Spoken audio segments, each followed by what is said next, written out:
You're listening to the Cyberwire Network, powered by N2K.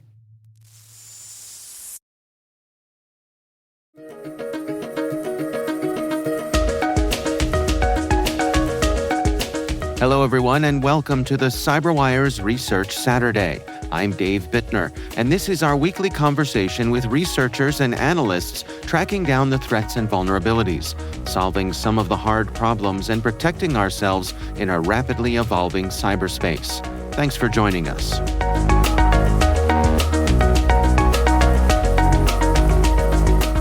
And I quickly realized that this was essentially a zero-day exploit that allowed them to just, with the click of a single executable, actually go from user mode to kernel mode and disable the EDR product.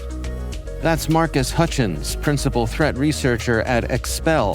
The research we're discussing today is titled Not Very Gentlemanly, analyzing a zero-day exploit used by the Gentleman ransomware to disable targets' EDRs.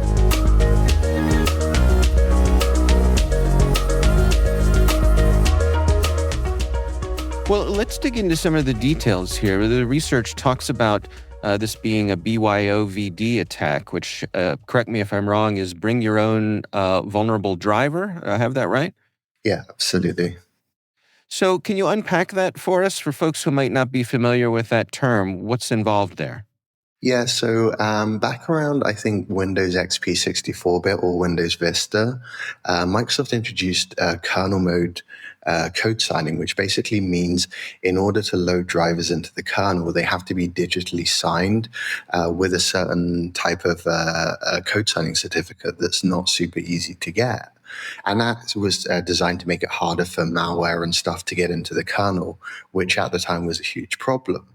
But now you have this issue for the threat actors, which is all of the security products, they sit in the kernel where they shouldn't really be touchable unless you were somehow able to load a kernel driver. But this signature requirement makes it quite difficult to actually get hold of a valid signature and sign a malicious driver.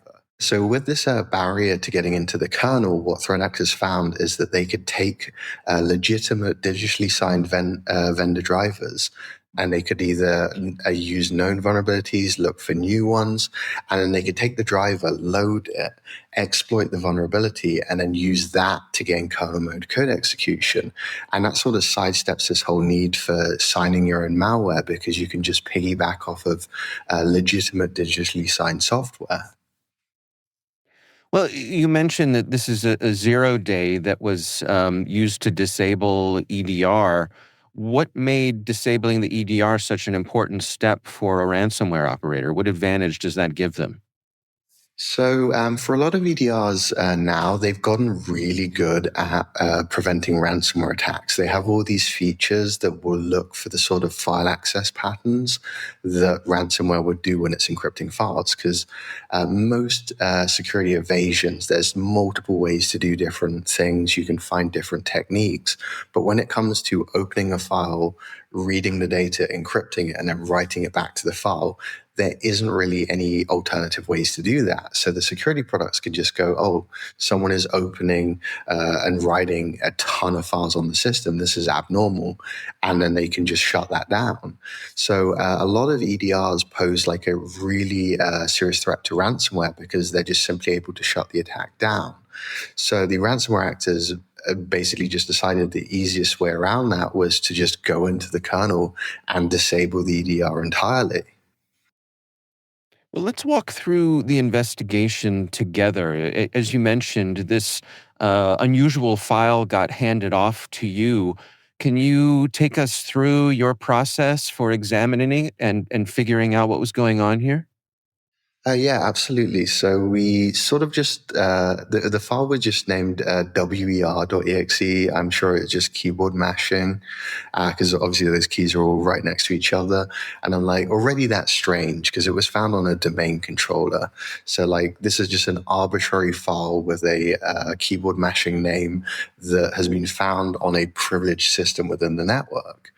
So I'm like, okay, that's definitely going to be interesting. I want to take a look at that. So I open it up in my reverse engineering software and I start pulling it apart, and I immediately see that it is referencing a driver. And whenever I see something that's referencing a driver, that's usually an indication that it's either some kind of exploit or BYOVD attack. So I saw that driver name and I was like, I need to get hold of this driver. So I messaged the team and I was like, have you seen this driver with this name? The driver was, in this case, ktapi.sys. So I asked, have you seen a ktapi.sys loaded on the endpoint? Because it must have been dropped and loaded at some point. But they couldn't find it. So I actually went to VirusTotal and I found it on there. So I pulled down the driver, and within like probably 3 minutes of opening it, I'm like, oh, this is a vulnerable driver. It's one of those drivers that just it's so powerful. It just lets you read and write arbitrary memory, and it has so few features that you can just look at it and be like, that is a vulnerable driver. So the driver itself is sort of a blank slate for whatever folks want to take advantage of it for?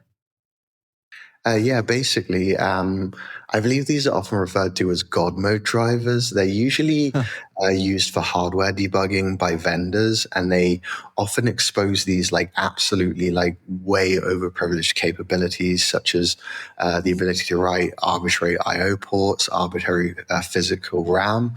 So in this case, this one just allowed the any user mode process to connect to the driver and then just read and write any address within the system's RAM.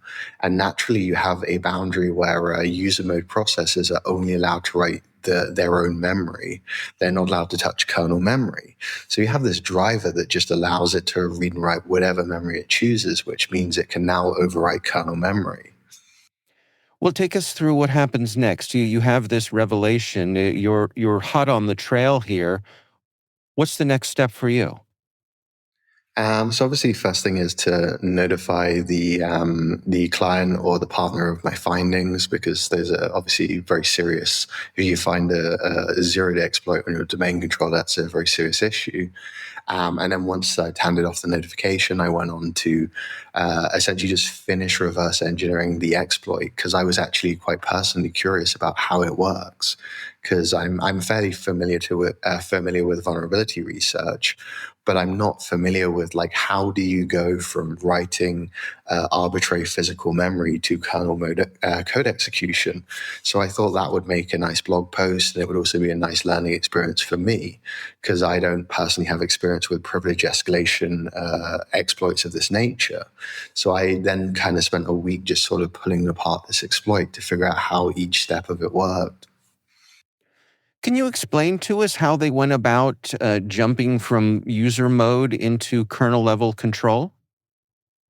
Yeah, so basically they mess with Win32k.sys, which is the part of the kernel that is typically responsible for graphics processing. There's some functions in there that they're just essentially stub functions, which means they call an address from memory. And usually in the kernel, you have something called a patch guard or a kernel patch protection, which prevents you from overwriting any code that gets called. So theoretically, in most cases, you should not be able to redirect the kernel to call arbitrary code. But in this case, they had found some functions that were not protected by patch guard. Some function pointers. So what they did is they redirected the function pointers to kernel mode functions, and these functions are exposed to user mode. They're normal functions that user mode processors can call without any like kernel privileges. They're like just day-to-day functions.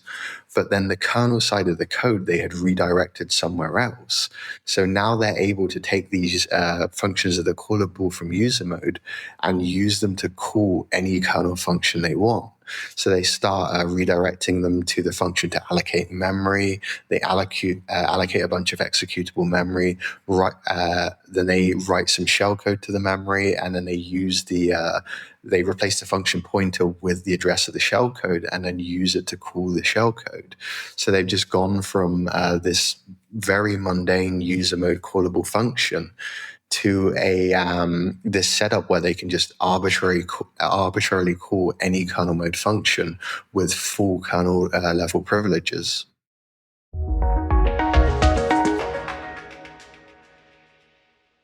We'll be right back. This episode is supported by Black Hat USA. If you follow the research, you know a lot of it breaks on Black Hat stages. Hundreds of peer-reviewed briefings, more than 100 hands-on trainings, and the largest business hall in Black Hat's history. 6 days to learn the skills you'll need tomorrow, August 1st to the 6th. Use code CYBERWIRE for $200 off your briefings pass at blackhat.com. We'll see you in Vegas.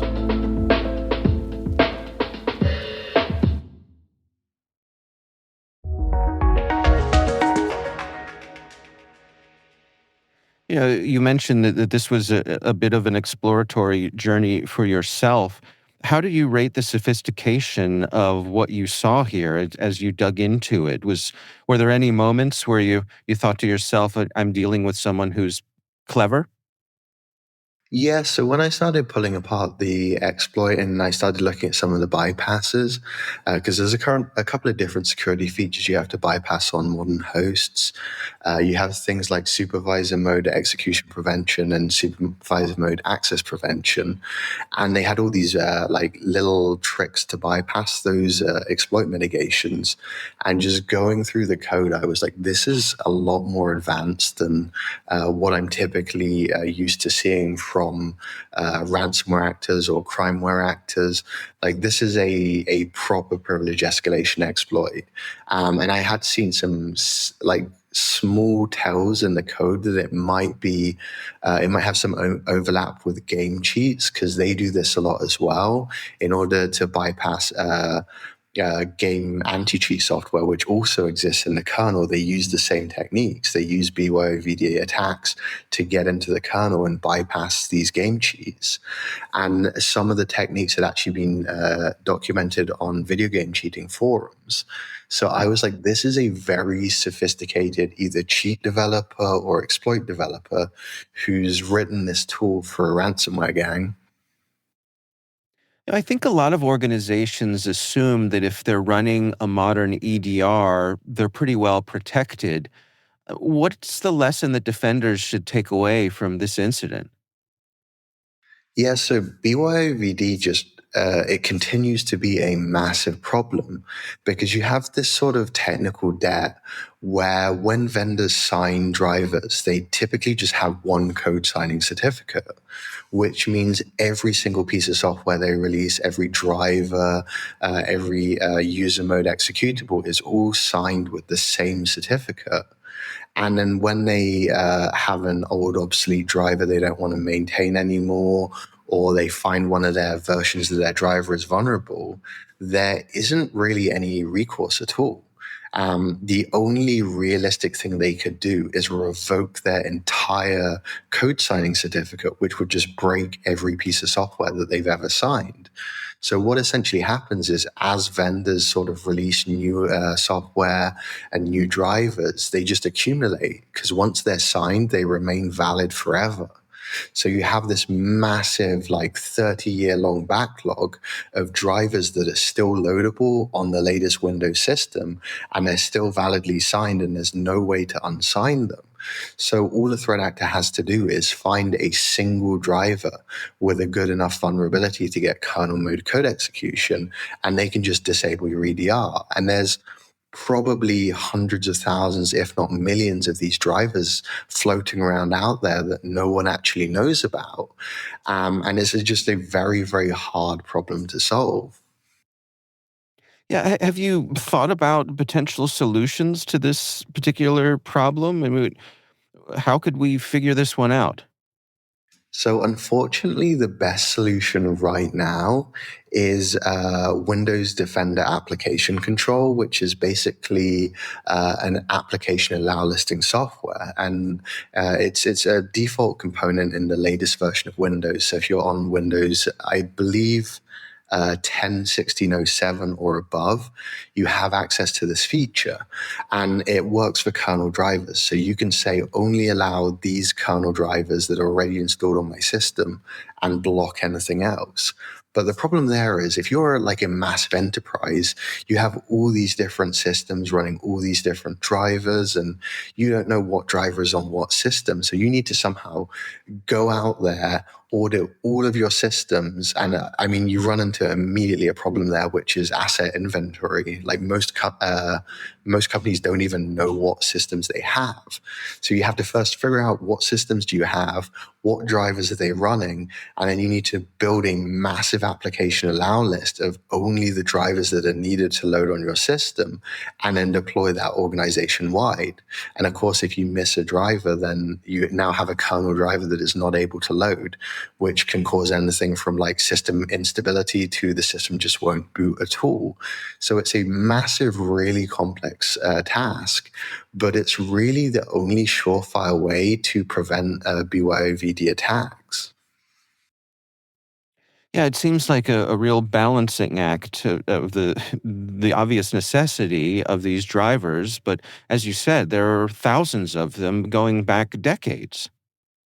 I think there could be more things that could be done from Microsoft's end, maybe sort of creating a segment in the kernel for specifically EDR drivers, and then saying, okay, you can only load drivers into this part of the kernel if you have a special certificate that's only issued to security vendors or highly trusted vendors.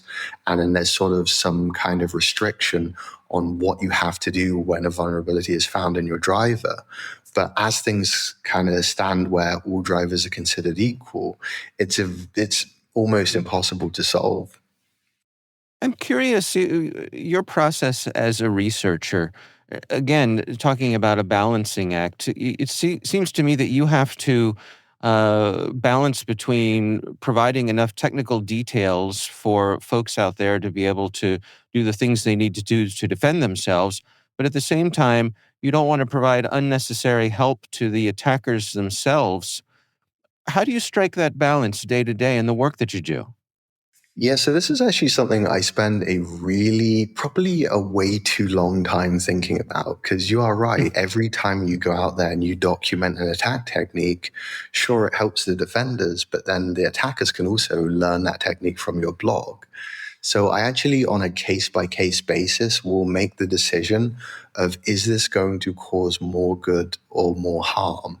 And in the case of BYOVD attacks, I think the equation's a little bit easier because in this case, I did basically document from beginning to end how this exploit works in a way that you could potentially just recreate the full exploit. But because it's used for disabling EDRs, that information is now out there for the EDR vendors. They now know of this driver and they can now block this driver from being deployed onto the system or loading, which means by putting that article out there, sure, someone could recreate the exploit, but it just wouldn't be useful for disabling EDRs anymore because every EDR vendor should be now taking that information and writing block rules for it. So in this case, it seemed like a pretty safe choice because it was so specific to targeting EDRs. We mentioned at the outset that this exploit was being used by the Gentleman ransomware group. Are there any insights that you gained into that group themselves based on this research? I wouldn't say this research specifically, but there's also been some research that came out around the same time about other exploits they'd been using. And it seems like they actually have a really massive toolkit of exploits for disabling EDRs. So it seems like they are either employing in-house developers to develop these exploits, or they're cultivating them from somewhere, but they have a absolutely like massive collection of exploits, which I kind of didn't expect. I thought like maybe they might have like one or two here or there, but it seems that they just are sitting on a stockpile of all of these exploits. So whenever someone finds one and they report it, they can just move on to the next. Yeah, that's really fascinating. I'm curious, what are your recommendations for the defenders in our audience? Any words of wisdom for them to best protect themselves here? Honestly, I really hate to say it, but it is Windows Defender Application Control. It is really the only surefire way to prevent BYOVD attacks. It's an absolute nightmare to set up and deploy, but it really, at this moment in time, is the only viable solution. There is a built-in vulnerable driver block list that is built into newer versions of Windows, and you can enable that, but the problem is it's only updated at most about twice per year. So this driver isn't on it. It might end up on it sometime in the next year, but until then, it's not really going to help much. And I'm sure they have already found new drivers which won't end up on the block list until those two are burned. So I really think application allow listing is the only viable solution in this case.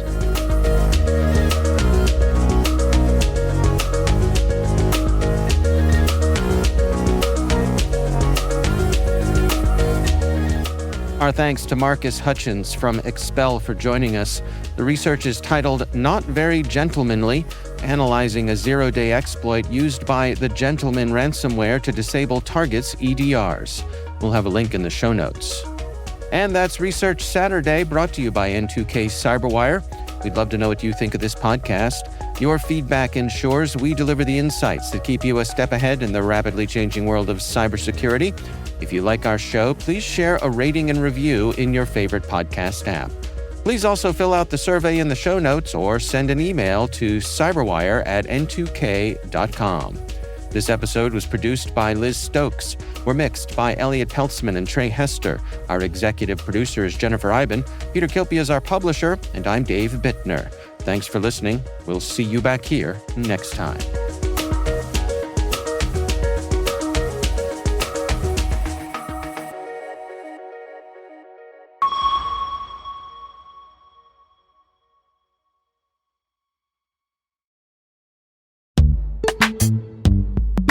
Heading to Black Hat USA, the N2K Cyberwire team will be on-site recording from our podcast studio in the SpecterOps Kennel Club. If you're interested in joining us for a conversation or learning more about what we're recording throughout the week, stop by the studio and meet the N2K Cyberwire team. SpecterOps' Kennel Club is adjacent to Libertine Social inside Mandalay Bay.